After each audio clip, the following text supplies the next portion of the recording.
आज ती सगळ्यांच्या सेवेत आहे म्हणून ती उत्तम सून, चांगली गृहिणी, आदर्श आई.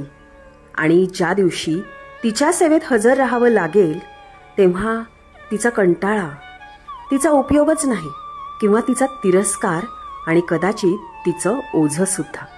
का? तिलाही वाटतं की तिचीही सेवा करावी कोणीतरी, अगदी मनापासून. तिलाही हक्क आहे तिच्या स्वतःच्या नात्यांनी तिला महत्त्व द्यावं तिच्या वाटेचं. तिचेही डोळे पाणावतात हो आपलेपणासाठी. तीही झुंजत असते रोज 2 चांगल्या प्रेमळ शब्दांसाठी. तिला हा तिचा हक्क कधी मिळू शकेल का?